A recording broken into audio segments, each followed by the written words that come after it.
اب میں آپ کے سامنے یہ عرض کروں، دعا کے چند آداب ہیں۔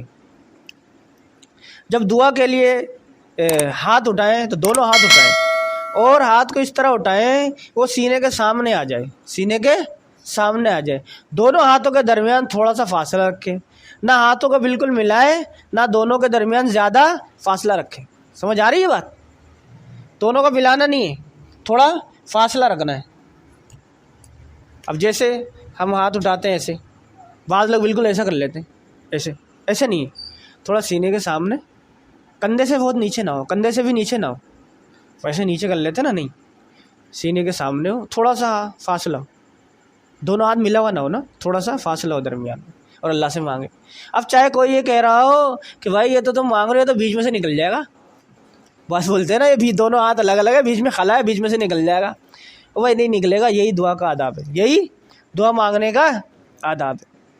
سینے کے سامنے اور کندھے سے نیچے نہ ہو زیادہ، ٹھیک ہے، بالکل چہرے کے اوپر بھی نہ آ جائے۔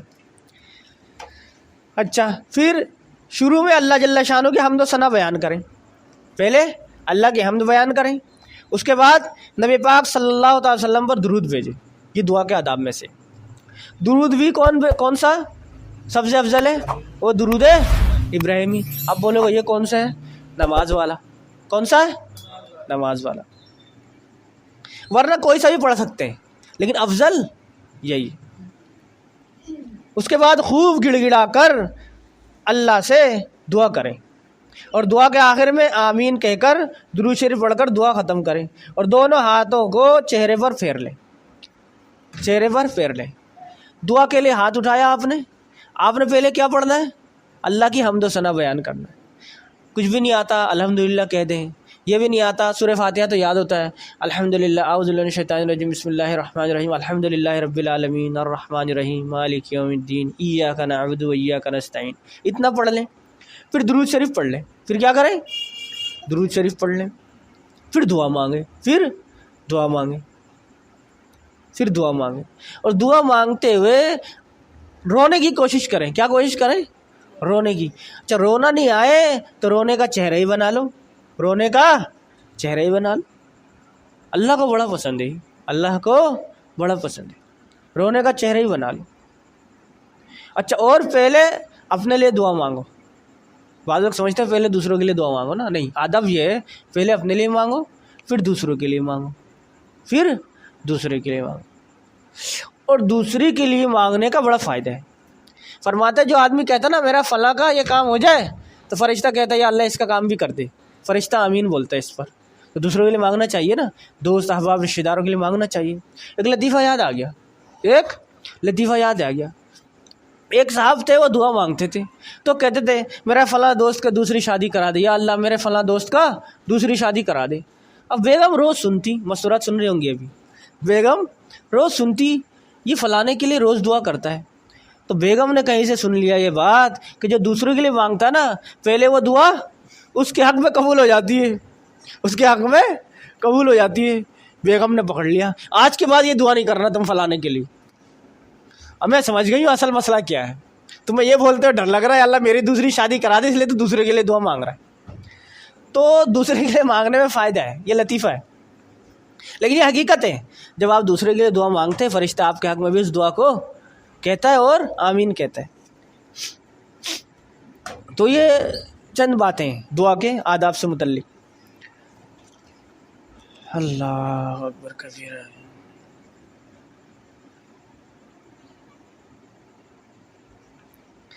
پھر دعا جو ہے نا پوری توجہ سے مانگنی چاہیے، دعا پوری توجہ سے مانگنی چاہیے، یعنی جب آپ دعا کر رہے ہو آپ کا دھیان کہاں ہو؟ وہ اللہ ہاتھ کی طرف، بھائی اللہ کی طرف، اللہ کے بندے آپ کا دھیان کہاں ہو؟ اللہ کی طرف۔ خوب، کیوں اللہ کی طرف دھیان کرنے میں کوئی مشکل ہے؟ اللہ دیکھ رہا ہے نا، تو دھیان کرنا مشکل ہے کیا؟ آپ یہ دھیان کرو اللہ میری باتوں کو سن رہا ہے، یا اللہ تو نے مجھے مانگنے کا حکم دیا، اب میں تجھ سے مانگ رہا ہوں، اب میری سن لے، اور جو میرے حق میں بہتر ہو وہ فیصلہ کر دے۔ یہ بہتر دعا ہے، یہ نہیں مانگنا چاہیے اللہ ایسا کر دے، ایسا ہی کر دے، ایسے ہی کر دے، ایسے ہی کر دے، ضد نہیں کرنی چاہیے دعا میں، یہ ادب کے خلاف ہے۔ کیوں؟ اس لیے کہ مجھے نہیں پتا کہ یہ جو میں دعا مانگ رہا ہوں میرے حق میں بہتر ہے یا نہیں ہے، اس لیے بہتر مانگنا چاہیے۔ ایک نے کہا کہ یار دوست نے دوست سے کہا، ہوتا ہے نا دوست، آپ لوگ میری بات پتہ نہیں آپ کو کیسی لگے، مثال دے کے سمجھا رہا ہوں، سمجھ میں آ جاتی ہے آسانی سے۔ ایک نے کہا یار فلاں لوگ ہیں بڑے اچھے لوگ ہیں، ہاں بڑے اچھے لوگ ہیں، دیندار بھی ہے، ان کے گھر میں رشتہ کرتے ہیں، دعا کر اللہ تعالیٰ میرا رشتہ یہاں ہو جائے۔ اچھی سوچ ہے بھائی، دیندار گھرانہ ہے، دیندار گھرانے میں رشتہ کرنا چاہیے۔ دوسرے نے کہا کہ بھائی یہ بات تو اچھی ہے کہ دیندار گھرانے میں رشتہ کرنا چاہیے، لیکن اللہ سے یہ دعا مانگو یا اللہ یہ دیندار گھرانہ ہے اگر میرے لیے بہتر ہے، کیونکہ رشتہ ایک دن کے لیے تو ہے نہیں، زندگی بھر کے لیے ہے، تو یا اللہ تو میرا اس گھرانے سے رشتہ جوڑ دے۔ کیسی دعا ہے، کیسی دعا ہو جائے بھائی، بہترین دعا ہے۔ لیکن ہم ایسا نہیں دعا مانگتے، یہ ہمارے ساتھ مسئلہ ہے۔ کیوں؟ ہم بزرگوں کی صحبت میں بیٹھتے نہیں، جمعے کی نماز میں ہم نماز شروع ہونے سے پہلے بھاگ کے پہنچ جاتے ہیں، امام صاحب بیچارہ آدھا گھنٹہ بات کر چکا ہوتا ہے اکیلے ہی 2-4 بندوں کے سامنے، اور ہم مستورات کو لے کے جاتے نہیں ہیں سے روزے میں، وہ بیچاری کہاں سے سنیں۔ اچھا جو ہم جمعہ میں سنتے ہیں وہ گھر میں بتاتے نہیں ہیں، گھر میں آتے ہی کھانے کی پڑی ہوتی ہے، کھانا تو بھائی بھوک لگ رہی ہے، امام صاحب نے لمبا بیان کر دیا، نماز میں دیر ہو گئی، آج تو کافی بھوک لگ رہی، جو کھانا کھا کے نہیں جاتے ان کی بات کر رہا ہوں۔ تو جو آپ باتیں سنیں بیان میں، درس میں، کہیں بھی، وہ گھر میں آ کے بتائیں، اور گھر میں فضائل اعمال کی تعلیم کا اہتمام کریں۔ یہ مجلس ذکر جو ہم نے گھر میں شروع کیا، حضرت شیخ ذکر رحمۃ اللہ علیہ کہ خواہش تھی، انہوں نے یہ ترتیب شروع کی، تو آج یہ الحمدللہ یہ بات چل رہی ہے۔ اس کتنا فائدہ ہے، ابھی آواز مستورات کو جا رہی ہے، فائدہ ہوگا نہیں ہوگا؟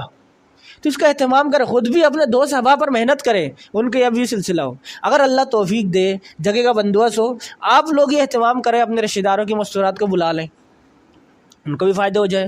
کسی نے بھی ہم جو باتیں کر رہے ہیں، ہمارا کہنا اور سننا، کسی کو بھی فائدہ ہو جائے، کوئی بھی ہماری کسی ایک بات پر عمل کرنے لگ جائے، ہمارے لیے کیا ہو جائے گا؟ بیڑا پار، صدقہ جاریہ ہے، سیونگ اکاؤنٹ ہے، یہ کیا ہے؟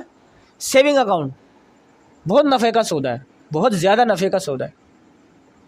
یہ دعاؤں کے چند آداب بتائے میں نے، بات سمجھ آ گئی؟ پوری توجہ سے مانگنا چاہیے، اور رونے کا شکل بنا لے، رونے کا شکل بنا لے، اور امید سے مانگے، اللہ میری دعا ضرور قبول کریں گے۔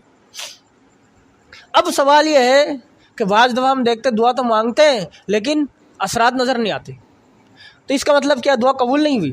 ایسا نہیں ہے میرے عزیز ساتھیوں، میری بہنوں، ایسا نہیں ہے، بلکہ دعا کی کچھ شکلیں ہیں قبول ہونے کی۔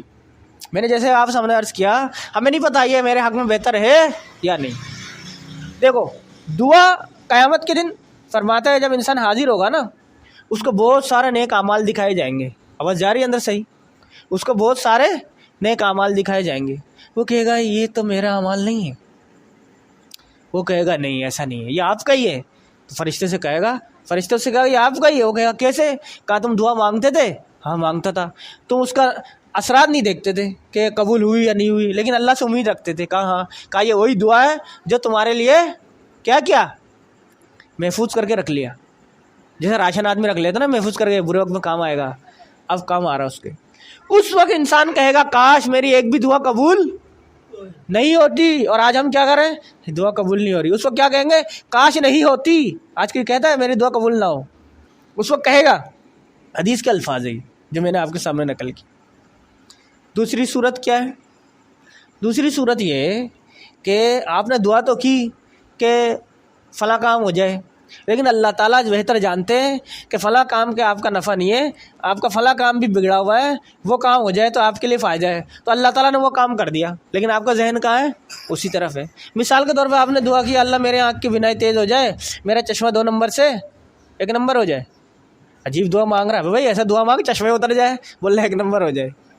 آپ نے دعا کری کہ میرا چشمہ اتر جائے، لیکن اللہ تعالیٰ نے آپ کے جو معدے کی بیماری تھی اس کو ختم کر دیا۔ مثال دے رہا ہوں، آپ کہہ رہے ہو یار کافی سال ہو گئے چشمہ پہن کے کان بھی تھک جاتے ہیں اب تو، لیکن اللہ نے آپ کے کیا معدے کی بیماری دور کر دیا۔ کہنے کا مقصد یہ، آپ کچھ مانگتے ہیں اللہ اس کے بدلے کچھ دیتا ہے جو آپ کے لیے بہتر ہو۔ اللہ بہتر جانتے ہیں، ابھی آپ کو چشمے سے اتنا نقصان نہیں ہو رہا، معدے سے زیادہ نقصان ہوتا ہے، اور معدہ خراب ہونے سے آدمی کو بڑھاپا آتا ہے جلدی۔ کتنی صورتیں ہو گئی دعا قبول ہونے کی؟ 2 صورتیں ہو گئی، یہ حدیث سے پتہ چلتا ہے۔ تیسری صورت کہ آپ نے دعا مانگ لیا اور قبول ہوگی. آپ نے دعا مانگی اللہ میں جا رہا ہوں انٹرویو دینے, یا اللہ مجھے انٹرویو میں پاس کر دے. آپ گئے انٹرویو دیا, آپ سلیکٹ ہو گئے, جیسا مانگا ویسے ہی ہو گیا.